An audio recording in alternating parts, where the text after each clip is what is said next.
কিরে বাড়ির সব কই গেল? কিরে আমার বাড়ির সামনে এই বিল্ডিং ঘরটা কার? আম্মা, আম্মা কই তুমি? কে রে এই সময় এসে আম্মা আম্মা করে? কিরে মনি তুই? হ্যাঁ আম্মা আমি। বুঝলাম না আমাদের বাড়ির সামনে এটা কার বাড়ি আর তুমি কার বাড়িতে গিয়ে বসে আছো? আরে এটা তো আমাদেরই বাড়ি, তোর বড় ভাই করেছে। বড় ভাই করেছে মানে? বড় ভাই এই বাড়ি করার এত টাকা কই পাইছে? আর তুমি এইখানে দাঁড়ায় আছো কিভাবে? তুমি না অনেক অসুস্থ, তোমার না ব্লাড ক্যান্সার? কি বলিস এইসব? আমি আবার অসুস্থ হলাম কবে? অসুস্থ হলাম কবে মানে? তুমি না অসুস্থ, তোমার না ব্লাড ক্যান্সার হইছে? তোমার কথা বলে বলেই তো ভাই প্রতি মাসে আমার থেকে 1 লক্ষ করে টাকা নেয় যে প্রতি মাসে তোমার রক্ত চেঞ্জ করা লাগবে। বড় ভাই কই? বড় ভাইরে ডাক দাও তো। কে রে সকাল সকাল এত বকবক করে? এই মা, সকাল সকাল কার সাথে এত চিল্লাচিল্লি করতেছ? কি মেজো ভাই, তুমি তুমি বিদেশ থেকে কখন আইলা? আসলাম এই যে মাত্র।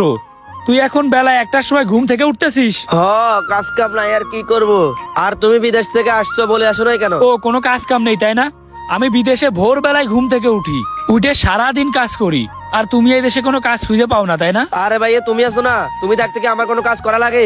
আর তুমি বাইরে দাঁড়ায় আছো কেন? ঘরে আসো।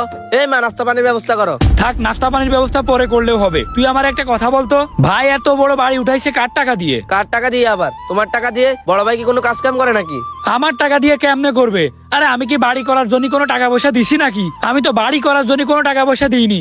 এই যে এত বড় বাড়ি, এই বাড়ি করতে তো মনে হয় 30-40 লক্ষ টাকা খরচ হয়েছে। এতগুলো টাকা ভাই কই পাইছে? কি তুমি বাড়ি করার জন্য কোনো টাকা পয়সা দাওনি? তাহলে বড় ভাই এত টাকা পাইছে কই? বড় ভাই কই?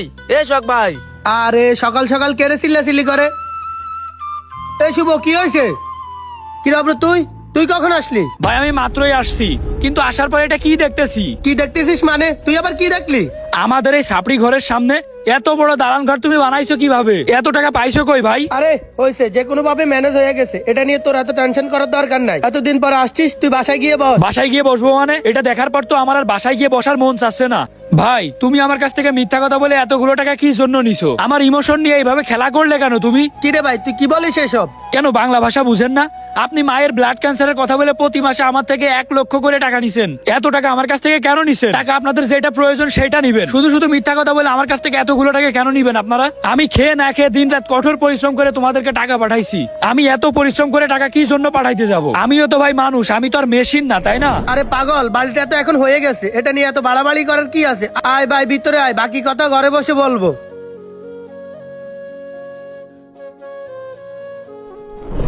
যাক ভাই, আমি এখন একটা জিনিস চিন্তা ভাবনা করলাম, বাড়িটা যে করছেন ভালোই হয়েছে বুঝছেন, কারণ আমার আর কষ্ট করে বাড়ি করা লাগবে না। তুই এত খুশি হইতেছিস কেন? দিন রাত পরিশ্রম করে এই বাড়ি করছি আমি, এই বাড়ি কি আমি তোরে দিয়ে দিমু? কি বলেন ভাই এইসব? বাড়ি করতে যত টাকা পয়সা লাগছে সব টাকা তো আমার কাছ থেকেই নিছেন, তাইলে আমারে দিবেন না কেন? আপনি মনে হয় আমার সাথে মজা করতেছেন তাই না? তুই আমার ছোট ভাই, তোর লগে মজা করার কি আছে রে? এ বাড়ির জায়গাও আমার নামে, বাড়ি করছিও আমি আমার নামে। এ বাড়ির ভাগ আমি তোরে দিমু না? ওই যে বাড়ির পাশে যে জায়গাটা আছে, ওইখানে তুই একটা বাড়ি করে নে। কি বলেন ভাই?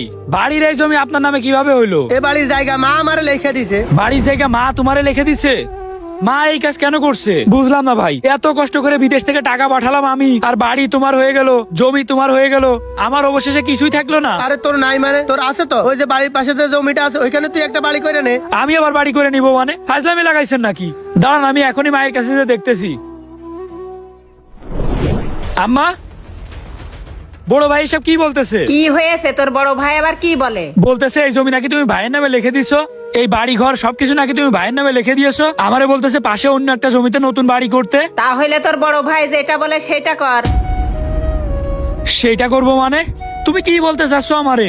আমি আবার নতুন বাড়ি করব? হ্যাঁ, তোর তো অনেক টাকা পয়সা আছে, তুই নাই নতুন করে একটা বাড়ি বানাইনি। তোর বড় ভাই তো গরিব মানুষ, ও আর বাড়ি বানাইতে পারবে না। তুই কষ্ট করে হলেও একটা বাড়ি করে নে। এখন আমি একটা নতুন বাড়ি করে নিব তাই না? আমি তো টাকার মেশিন হয়ে গেছি, আমার অনেক টাকা পয়সা আছে। 10টা বছর বিদেশে কঠোর পরিশ্রম করে এই বাড়িটা আমি উঠাইছি, আমার কাছ থেকেই তো টাকা নিছে তাই না? বড় ভাই তো আর নিজের টাকা দিয়ে করে নাই, আমার টাকা দিয়েই তো বাড়িটা করছে।